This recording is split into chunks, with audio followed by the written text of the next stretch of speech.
Bienvenidos a Notica, Noticias Ambientales. Mi nombre es Lolamento y en este programa les traemos la información más relevante en problemas ambientales. Comenzamos con la histórica noticia del nacimiento de 11.000 tortugas de la especie Olive Riley en las playas de Ecuador, una especie que se encuentra en peligro de extinción. Entre otras noticias, la fábrica de plástico se ha quemado y... Lo siento, nos está llegando información de última hora. Ha llegado la expedición de Hans H y nos informan de que ya no hay noruegos en Groenlandia. Pasamos con nuestro compañero corresponsal Marco Pasos, que se encuentra en el asentamiento oriental noruego de Groenlandia. Marco Pasos, ¿me escuchas? Hola Lola, ya te puedo escuchar ya, muy bien. Bien, nos encontramos en el País Verde, como los daneses le llaman, y vamos a entrevistar a un fraile, así que vamos con él. Hola, buenas tardes, señor. Buenas tardes. ¿Me podría dar su testimonio de lo que pasó aquí? Claro. Bueno, yo salí de Noruega pensando que los antiguos colonos noruegos se habían convertido al paganismo después de tantos años de olvido aquí en Noruega, por lo que vine a darles religión, claro que sí. Entonces, con el primer contacto con estos paganos, pues yo dije, ah, caray, o sea, ya no es la misma gente noruega, ya es muy diferente, habla otro idioma, sus costumbres son muy diferentes. Y entonces yo dije, está pasando algo muy raro aquí. Y señor, ¿me podría explicar qué es lo que podemos ver aquí? Claro, pues lo que aquí podemos observar son las ruinas que los Skrælings me mostraron cuando yo llegué. Disculpa, Marco, ¿me escuchas? ¿Qué se refiere con Skrælings? Granja antigua. Sí. Los Skrælings, para todos los televidentes, son como les llamaban a las comunidades de la Antártida los noruegos, y Skrælings significa desgraciados. Y bueno, ya cuando me lo mostraron yo pude deducir que los noruegos y su colonia pues había dejado de existir hace mucho tiempo. Entonces pues di aviso a las autoridades porque no hay ningún noruego aquí y nadie sabe lo que pasó. Ok, muchísimas gracias, señor.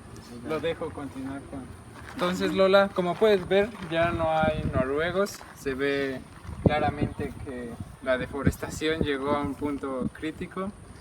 Y pues yo me sigo preguntando dónde están los noruegos. Volvemos contigo al estudio, Lola. Muchas gracias, Marco. Esperamos saber más sobre lo que está pasando.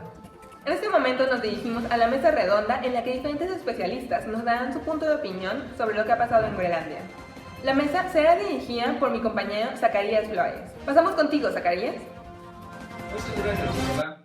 Y buenas noches a nuestros televidentes. Esta es la sección La Mesa Redonda. Nos encontramos aquí con tres especialistas que vienen hoy a exponernos los factores por los que las sociedades noruegas en Groenlandia pueden haber colapsado. De este lado nos encontramos con Nito, con la doctora Nito, que nos hablará sobre las sociedades. Buenas noches. Buenas noches, gracias por la invitación. Y de este lado nos encontramos con el especialista Noso, experto en sociedades nórdicas. Buenas noches, señor. Buenas noches, gracias por la invitación. Y por último, pero no menos importante, la ambientóloga Zurita. Buenas noches, un saludo a todos los presentes y a los televidentes. Bueno, empecemos. Elena, ¿nos puedes contar un poco acerca del contexto histórico de Groenlandia? Claro. Bueno, para empezar, la arqueología nos dice que el pueblo indígena Dorset fue el primero en habitar la isla alrededor del año 800 a.C., expandiéndose hasta el año 300 después de Cristo. Después llegaron los noruegos y la llegada de los indígenas inuits alrededor del año 1200 después de Cristo fue un factor decisivo para el colapso tanto de la cultura dorset como de los noruegos. Pero bueno, ¿cómo sabemos esto? Diferentes registros históricos, como una historia de Noruega del siglo XV y un anal islandés, nos cuenta que de primera esta relación entre estas dos culturas no era buena. El primero nos cuenta que los noruegos fueron los primeros en atacar a los inuits, y el segundo, por otro lado, nos cuenta el ataque inuit hacia el asentamiento oriental de los noruegos, donde mataron alrededor de 18 hombres. Como consecuencia de esta rivalidad, no hubo intercambio comercial, cultural ni tecnológico. Otro factor decisivo para su colapso fue la enorme carga de creencias que los vikingos noruegos tenían y que por eso repudiaban a los inuits por creer los paganos. Muchas gracias, Elena. Ahora, César, ¿nos podrías dar un punto de vista acerca de las sociedades? Claro. Bueno, yo creo que ahí Elena tiene un buen punto sobre la rivalidad de las sociedades. Es importante señalar que esta sociedad inuit era producto de una coevolución cultural en su entorno, en su ambiente. Ellos ya sabían cazar de manera muy eficiente e inclusive hacían kayaks y embarcaciones para facilitar la caza. A pesar de que ellos sabían vivir en ese entorno, en esas condiciones tan inhóspitas, tan frías, tan rudas, ellos supieron adoptar elementos de otros pueblos indígenas de la misma Groenlandia, como por ejemplo los Dorset. En contraste con los inuits, los noruegos nunca supieron adoptar elementos de otras culturas ni adaptarse a su entorno. ¿Cómo vemos esto? Pues los inuits para calentarse usaban la grasa de las ballenas, de las focas, y en cambio los noruegos tenían esta costumbre europea de quemar leña. Aparte de no adoptar elementos de otras culturas, pues por obvias razones, por los choques en el inicio, ni los inuits ni los noruegos tuvieron intercambios comerciales entre ellos. Dentro de la misma sociedad noruega hubieron ciertos elementos que los llevaron hacia su colapso. El primero fue el hecho de que el gobierno noruego en Europa mandó una última embarcación comercial a Groenlandia y jamás volvieron a mandar otra. El segundo elemento fue la religión.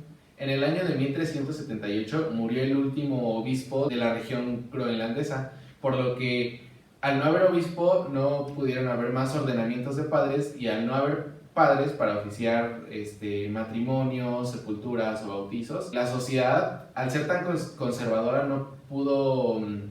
ya no pudo funcionar sin la religión. El último elemento fue la corrupción de los mismos gobernantes, de los mismos jefes. ¿Cómo se ve esto? Pues con las pocas embarcaciones comerciales que Noruega enviaba a Groenlandia, los jefes pedían importaciones de objetos de lujo y malgastaban ese poco comercio que tenían de esta manera, en vez de pedir, por ejemplo, materiales que en verdad necesitaban, como el hierro, la madera y todo lo que necesitaban para subsistir. Muchas gracias, César. Entonces a mí me surgió una pregunta. ¿La madera y el hierro fueron un determinante para el colapso de esta sociedad?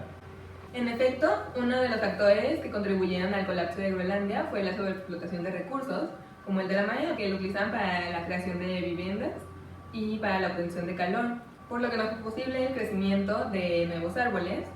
Además, el deterioro del suelo perdió sus cualidades nutritivas para la vegetación natural y para la agricultura, a causa de las prácticas agrarias y ganaderas. Eso, más la erosión y las condiciones climáticas que había en Groenlandia, no era posible que una sociedad siguiera viviendo en ese mismo lugar con esos términos y sin provocar ningún cambio en la manera en que vivían. Además, es importante añadir de que el momento en que los noruegos llegaban a Groenlandia era el momento ideal para instalarse ahí, tenían las condiciones climáticas adecuadas, pero el problema es de que no supieron adaptarse a los cambios que hubo.